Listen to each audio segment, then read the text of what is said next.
to continue that. And so we are to use his resources, have families, worship him, glorify him, and enjoy his creation. You know, your answer sounds simple, but most people don't know this answer. And what other belief systems give is so complicated. Yes. Yet God's answers to the purpose, the question of purpose and significance, is a basic answer. And thank you so much for answering that question perfectly. Yeah. Yes, and we have another question which says, let me add something to that. Okay. Because what we're talking about is general purpose. Yes, please. Each one of us has a specific purpose. Yeah. You know, for me, it was a pastor and a missionary. Uh-huh. For you, it might be a doctor. There's different. So you might be saying, okay, that's a general purpose. What about a specific purpose? Here's what I would say today. Okay. Yeah. If you give your life to God and to Jesus Christ, and just say, God, here I am. I want you to direct me. He will start slowly moving you, helping you make decisions, the right decisions, opening doors, turning on the light, guiding the path, and you'll end up where you're supposed to be. But it all begins with a general purpose, and then you can be specifically. All right? Exactly. Thank you so much. Yes, so like in medicine, if I may go a straight bit, you first do general medicine, and then you can specify and be there you go. An internal doctor, can be a surgeon. First 2 years, everybody gets it, and the last 2 years, you specialize. There you go. Give me 5.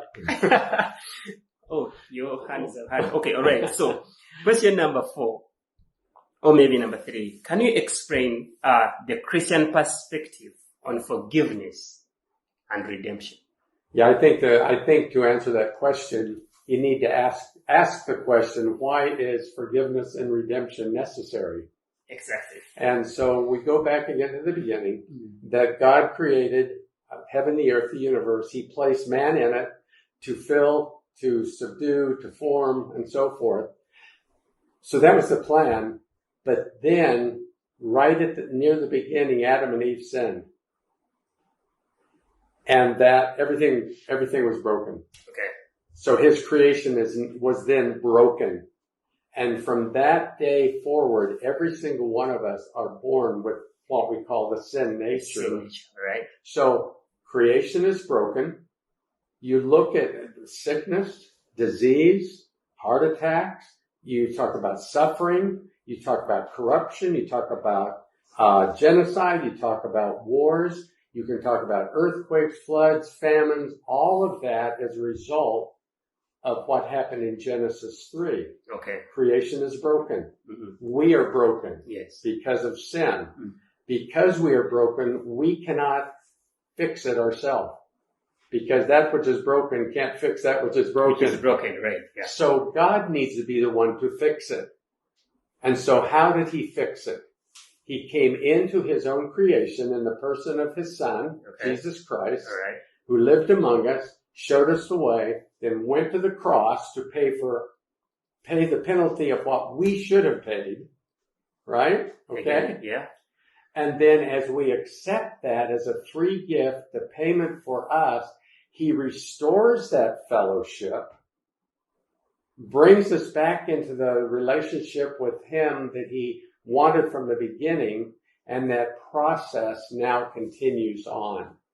And so that's the importance of forgiveness and redemption, because that kind of restores in each of us what was originally there, and then he works through each individual heart. One man made a statement and said that God paid for all the sins ever committed. Mm-hmm. And so everyone has a free ticket to heaven. People who got here, they just refuse to go and pick the ticket.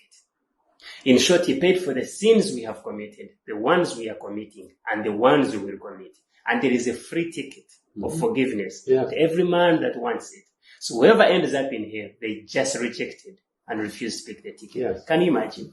Yeah. And we have to say, I think it's important to say that part of receiving that free ticket, puts you in line with Jesus, and you're now committed to following him. All right. Yes. You know, you don't take the free ticket and then go do whatever you want to do. When the Bible talks about receiving Jesus not just as Savior, Okay. but also as Lord. Your personal Lord. Yes. All right. Thank you so much.